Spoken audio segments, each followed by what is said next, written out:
네, 안녕하세요. 이번에 그 고엑스 새로 나왔거든요. 그래서 이거 개정판이니까 이렇게 참고하시면 좋겠습니다.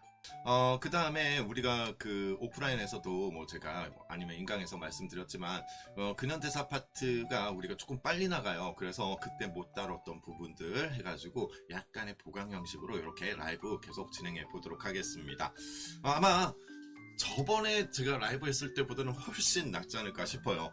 저번에는 너무 뭐가 뭔지 하나도 몰라서 그랬는데 요즘은 이제는 조금 감이 좀 오는 것 같습니다. 네, 그래서 오늘 뭐 괜찮으리라 생각이 듭니다. 예, 앞서도 말씀드렸지만 매주 일요일 정도에 이렇게 그 약간의 뭐 보강 형식으로 진행한다는 거 이렇게 말씀드리고요. 그리고 전반적으로 우리가 배웠던 부분에 대해서 진짜 중요한 부분들이 있죠. 그리고 여러분들이 많이 헷갈려하는 부분들, 그쪽 부분들을 가지고 와서요. 많은 문제를 풀지는 못하겠지만 문제도 뭐 하나 정도는 이렇게 풀어보면서 예, 한번 진행해 보도록 하겠습니다.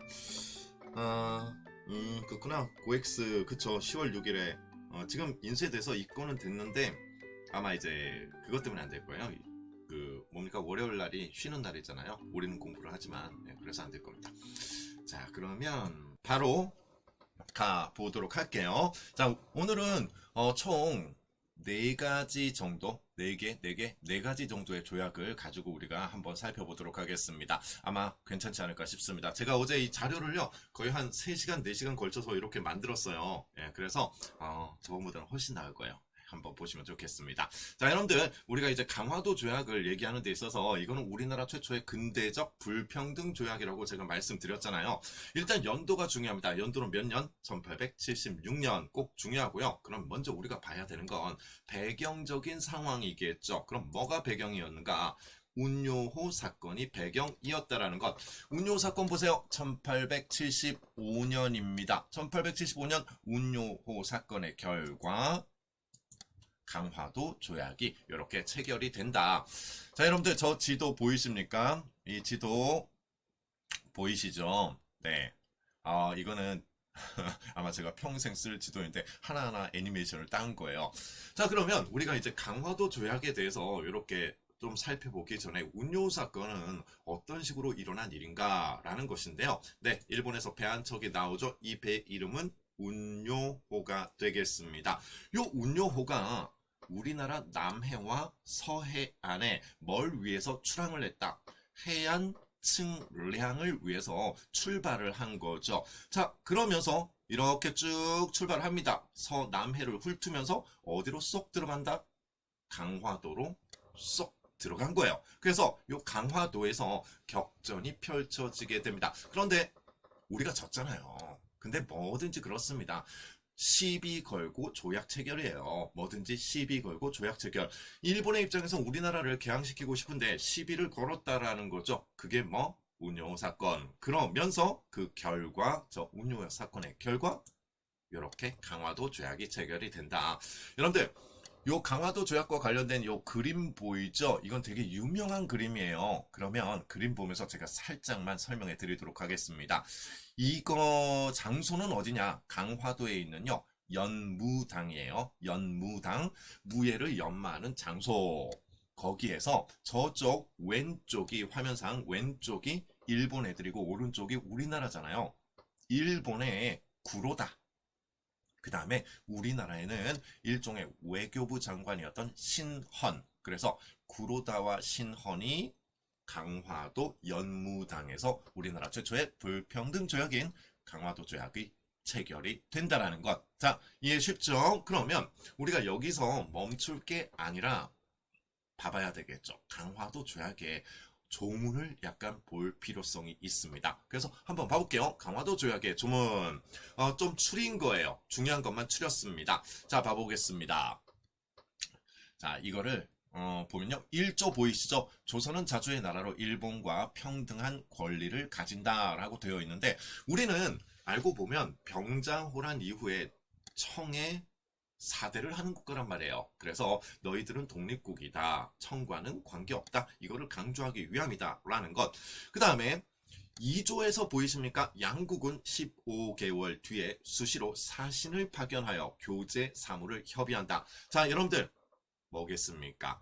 조약이 체결되면 사절단이 왔다 갔다 거리는 거예요. 그때 1차 수신사 김기수가 넘어갔다 오게 되는 거죠. 그러면서 김기수는 책을 짓기도 합니다. 그 책의 이름은 일동기유 잊지 않으셨죠? 자, 그 다음에 3조를 한번 봐볼까요?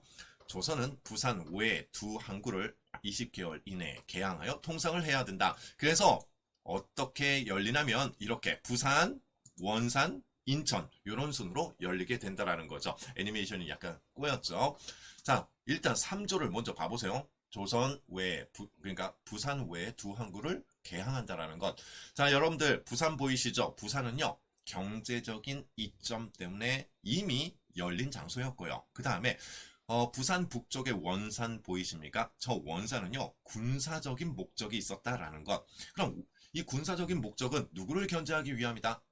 북쪽의 러시아를 견제하기 위함이다. 그 다음에 요 인천은 서울이랑 가깝잖아요. 그래서 요 인천 같은 경우는 정치적인 목적이 있다. 다시 한번 부산은 경제적, 원산은 군사적, 그 다음에 인천은 정치적 이런 목적으로 개항이 된다라는 것. 제가 지금 계속 뭐라고 얘기하고 있냐면 부산, 원산, 인천 이렇게 얘기하고 있어요. 이게 개항된 순서가 되겠습니다. 자, 그래서 이렇게 개항이 되고 그 다음에 제가 이 조약에 색을 좀 칠해놨잖아요. 저기 7조와 10조 보이시죠? 요게 불평등적인 요소가 되겠습니다. 자, 그럼 거기 7조에서 보면 뭘 허용한다? 해안 측량을 허용한다라는 것. 그 다음에 10조 보세요.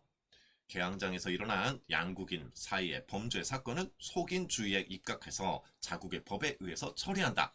여러분들 속인주의가 있고 그 다음에 속지주의가 있죠. 속인주의가 영사재판권이에요. 일본 애들이 개항장에서 범죄를 저질러도 지네 일본 법정에 선다라는 거죠. 그래서 7조에서는 해안 측량권 가져가는 거고 그 다음에 10조에서 영사재판권을 가져가게 되면서 저 7조와 10조는 불평등 조약적인 요소가 된다라는 것 되겠죠. 그래서 이게 실제 기출이에요. 이렇게 조항들을 마련해 놓고 다음 중 불평등 조약과 관련된 요소로 옳은 것을 고르시오. 7조와 10조가 불평등적인 요소가 되겠습니다. 여러분들 3조는 그럼 왜 불평등 요소가 아닐까요? 이거는 개항이잖아요. 개항은 문호를 개방하게 되면 우리도 이익을 먹을 수 있고 걔네들도 이익을 먹을 수가 있는 거예요. 그래서 이거는 일단 빼는 거고요. 저 7조와 10조가 불평등적인 요소가 된다는 것. 이렇게 정리해 보면 좋겠습니다. 자, 되셨죠? 그 다음에 이제 넘어가 보도록 하겠습니다. 넘어가면 자, 문제 하나 풀고 가시죠. 강화도 조약 뭐 별거 있습니까? 뭐 이게 끝이지 뭐. 볼까요? 밑줄 친 수호 조약에 대한 설명으로 옳은 것을 고르시오. 자, 여기서 제가 하나 말씀드릴 게 있어요. 강화도 조약에 다른 이름이 있다. 그 다른 이름은 조일수호 조규예요. 자, 뭐라고요? 조일수호 조규. 이게 강화도 조약의 다른 이름이에요. 자, 내용 보도록 하겠습니다. 저번에 4절선이 온 것은 오로지 수호 때문이니 우리가 선린하는 뜻에서도 이번에는 사신을 위하여 수신해야겠습니다. 키워드 뽑아보도록 하겠습니다.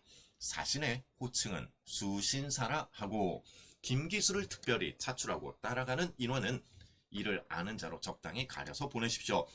키워드가 다 나와 있죠. 자, 수신사 김기수 몇 차 수신사? 1차 수신사 강화도 조약 때문에 보내진 거죠. 김기수가 갔다 와서 뭐 지었다고요? 일동 기유를 그렇죠. 그렇게 짓게 되는 거죠.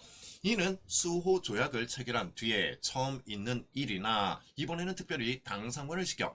자, 또 키워드 하나 나오고 있어요. 서계를 가지고. 여러분들 서계가 뭡니까? 그냥 외교 문서예요. 흥선대원군 시절에 일본과 서계 사건이 일어나게 되면서 정한론이 대두가 되기도 했었죠. 자, 그러면서 이 뒤로는 그냥 동래부에 내려보내서 애도로 보내는 것이 어떻겠습니까? 나왔습니다. 여기서 강력한 키워드는 제가 밑줄 쳐놓은 수신사가 되겠죠. 수신사 누구? 김기수. 그래서 이 수호 조약은 강화도 조약이 된다라는 것. 그럼 문제로 한번 가볼게요. 문제 쭉 봐보세요. 보기 1, 2, 3, 4. 눈으로 푸는 거예요, 이거. 직관적으로. 자, 사료나 자료가 이제 해독이 됐으면 그냥 바로 문제로 오시면 되겠죠. 몇 번? 그렇죠. 강화도 조약의 불평등 조약적인 요소. 몇 번? 해안 측량권을 인정하였다. 이렇게 가면 되겠죠. 엄청 쉽죠. 근현대사 파트 어렵지 않으니까 여러분들 강화도 조약에서는요.